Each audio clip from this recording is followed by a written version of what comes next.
단 한 번에 합격하기 전산회계 1급 11번째 시간입니다.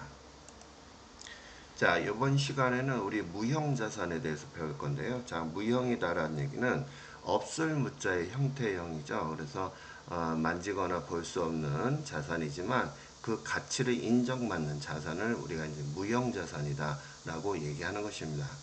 자, 물리적 실체가 없다는 얘기죠. 그죠? 만질 수도 없고 볼 수도 없는 이런 걸 우리가 이제 물리적 실체가 없는 이런 얘기예요.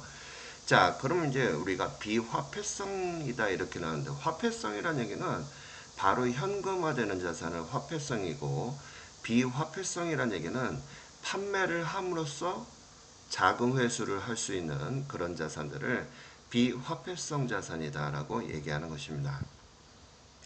자, 그 다음 이제 인식 요건에 대해서 우리가 배울 건데요. 자, 인식이다라고 하는 것은 장부에 기록하는 것을 인식이다라고 하는 거고요. 자, 요건이다라고 하는 것은 장부에 기록할 때 이런 것이 있어야지만 기록할 수 있다 이런 얘기예요. 그래서 이런 것들을 지켜야 된다 이런 얘기입니다. 그러면 첫 번째가 식별 가능성이죠. 자, 식별 가능성이라고 하는 것은 이거 누구 거라고 하는 것을 알 수 있어야 된다 이런 얘기입니다. 뭐 노래 같은 경우도 예를 들어서 뭐 BTS의 뭐 다이나마이트인가 뭐 이런 거 있잖아요. 그런 거는 이거는 BTS 뭐 이렇게 나올 수 있어야 되겠죠. 그죠? 이런 것들이 이제 식별 가능성이고, 그 다음에 그 노래에 대한 저작권 같은 경우가 생기잖아요. 그러면 이런 것들을 제3자로부터 보호받을 수 있는 거죠.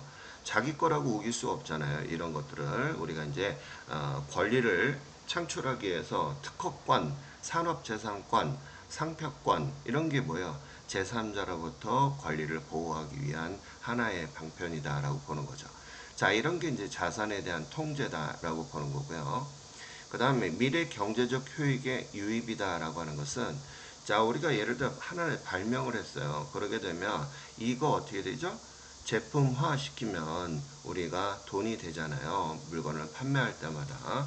그러면 이런 것들이 미래 경제적 효익에 유입이 됐다라고 하는 거예요. 자, 노래 같은 경우도 마찬가지죠. 노래 만들어서 자, 발매를 하고 뭐 많이 팔리게 되면 그런 부분에 수익이 창출되잖아요.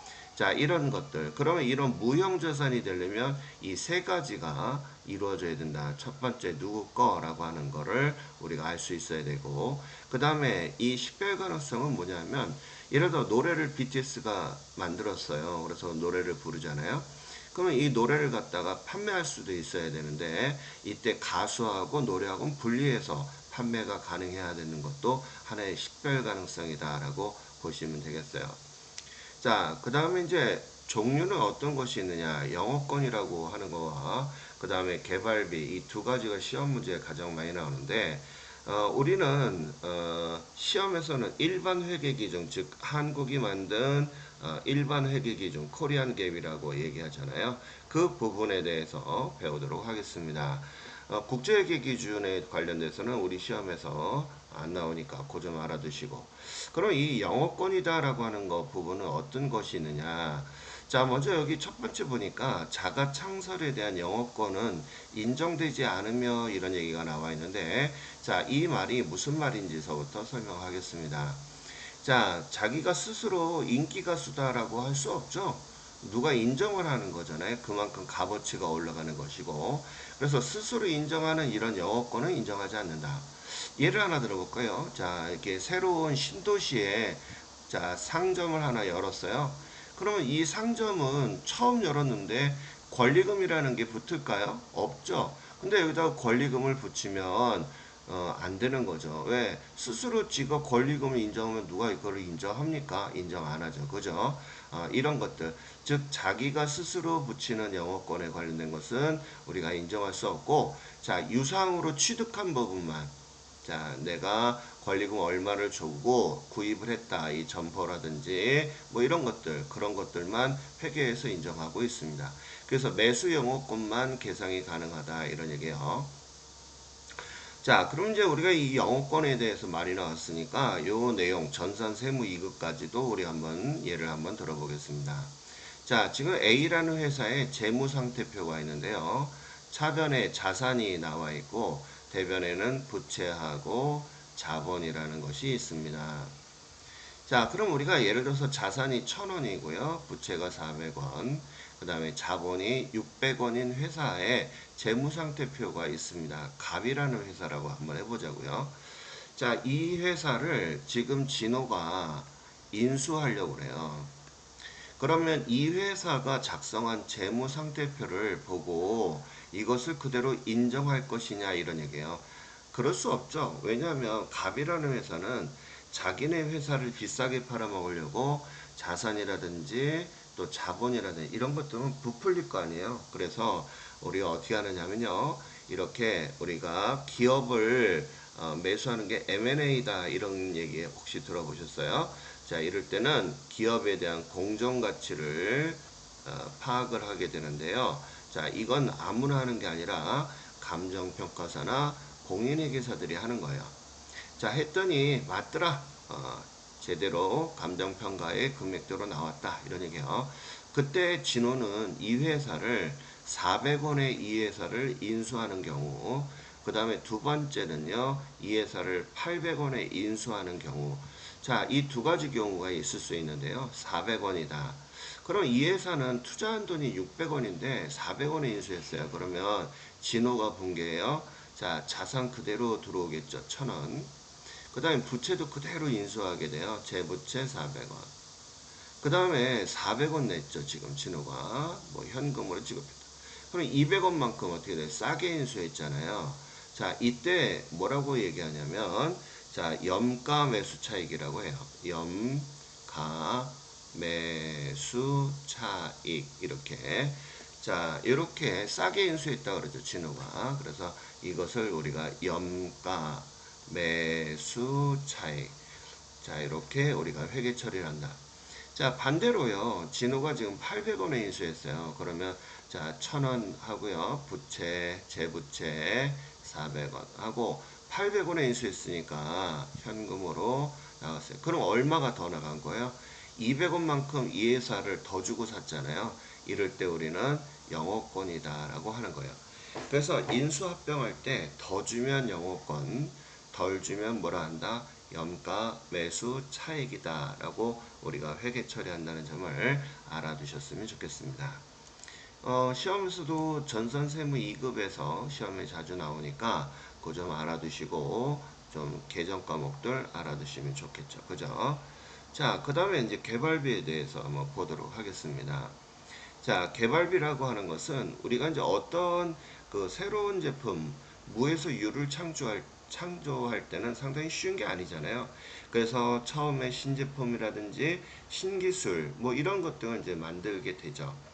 특히 이제 우리나라에서 제일로 손꼽히는 게 뭐야? 반도체죠, 반도체. 자, 여기 이제 보니까 어떤 게 있느냐. 자, 이런 것들을 만들려면 첫 번째가 이제 연구를 해야 될 것입니다. 그래서 모든 과학자라든지 이런 사람들끼리 모여서 탐색하고 설계하고 평가하는 이런 그 과정을 거치게 되죠. 그럼 이때 이 사람들이 모여서 뭐 커피라도 한 잔 더 마실 거 아니에요. 그럼 이때 발생되는 게 뭐예요? 비용이죠, 비용. 뭐 탐구를 한다든지 설계를 한다든지 뭐 이런 것들에 대해서 하게 되면 당연히 비용이 발생할 거 아니에요. 그런데 예를 들어서 이거를 하고 나서 가능성이 있느냐 없느냐 이렇게 이제 두 가지를 볼 수가 있잖아요. 그래서 만약에 가능성이 있다라고 하는 경우와 가능성이 없어라고 하면 그냥 여기서 끝나는 거예요. 그러면 이렇게 끝나게 되면 여태까지 들은 비용에 대해서는 그냥 기간 비용으로 처리를 해요. 기간 비용이다라고 하는 것은 무슨 얘기냐면 그냥 비용 처리한다는 얘기예요. 단기에 비용 처리한다. 그래서 어떻게 처리하냐면 연구 개발비하고 비용 처리하고 끝냅니다. 한데 이거 가능성 있다. 야, 이거 제품 만들어 보자. 뭐 이런 경우 특히 이제 의약품 같은 경우에 많이 나와요. 뭐 우리 이제 앞전에 코로나도 있고 그런 그 백신 같은 거 만들어내는 거 우리 다 느끼셨잖아요. 그죠? 이런 그 제품 하나 만들게 되면 전 세계 시장을 갖다가 판매 대상처로 하니까 뭐 수천조에 이르는 매출액을 일으키는 거죠. 그죠? 자, 그럼 일단은 뭐도 설립해야 돼요. 공장 만들어야 될 거 아니에요. 그죠? 그렇게 하고 시제품 만들어야 될 거 아닙니까? 그죠? 이렇게 들어가는 것들. 그러면 이렇게 공장을 설립하고 시제품을 만들어내는 게 한두 푼 들어가는 게 아니거든요. 그러면 예를 들어서 우리가 뭐 앞전에 백신 같은 경우 할 때 천조 같은 경우가 들어갔다라고 한번 예를 들어보자고요. 그러면 수익은 더 어마무시하게 생기겠죠. 그죠? 근데 이걸 한 방에 비용 처리하게 되면 암만 좋은 회사라도 어떻게 돼요? 비용이 커지게 된다면 주가에는 어떤 영향을 미칠까요? 폭삭 망하겠죠. 그래서 이런 것들을 비용 처리하지 않고 자산 처리하게 돼요. 그 자산을 우리는 뭐라고 얘기하냐면 무형자산이라고, 그 무형자산 속에서도 개발비다라고 얘기하는 거예요. 그래서 이 개발비는 원래는 비용이었지만 자산으로 잡아놓고 결산 때마다 감가상각을 하게 되는 거예요. 그래서 예를 들어서 개발비가 30년이다 라고 하게 된다면 30년에 걸쳐서 이 천조 들어있는 것을 나누어서 비용 처리하는 거예요. 그러면 어때요? 부담이 좀 덜 되겠죠. 그죠? 자, 그래서 만든 회계다 이렇게 보시면 돼요. 그래서 자산의 인식 요건이 충족이 됐다. 이런 얘기는 뭐예요? 자산으로 기록할 수 있는 요건이 충족이 되면 개발비, 즉 무형자산으로 우리가 회계 처리하겠다. 이런 내용이 되겠고요. 근데 만약에 공장까지 만들고 시제품까지 했는데, 자, 사람을 상대로 해서 임상 실험을 해요. 그죠? 우리가 왜 동물 같은 경우도 하고 사람한테도 하는데, 이때 보통이 5년간의 과정을 보거든요. 근데 안 됐다. 야, 이거 인체 유해해. 라고 하게 된다면 어떻게 돼? 끝나는 거거든요, 여기서. 그쵸? 끝나게 돼요. 그러면 이때는, 이때까지 그러면 공장 만들고 CFM 만들고 했던 비용들이 있을 거 아니에요? 이거를 우리는 경상개발비다라고 해요. 근데 만약에 됐어. 제품이 됐어. yes. 하게 되면 이때는 뭐라 한다? 개발비로 한다. 요 점 알아두시기 바라겠습니다. 그래서 연구할 때 들어간 비용들, 그 다음에 우리가 임상실험에서 안 되는 경우에 경상개발비라고 하는 점, 그 다음에 이런 게 다 통과가 됐다라고 하면 개발비 이렇게 처리한다는 점을 알아두시기 바랍니다. 자, 그 다음 이제 기타의 무형자산이 있죠. 소프트웨어라든지, 우리가 왜, 뭐, MS사에서 만든 뭐 그런 것들 많잖아요. 우리 사용료 내고 있죠.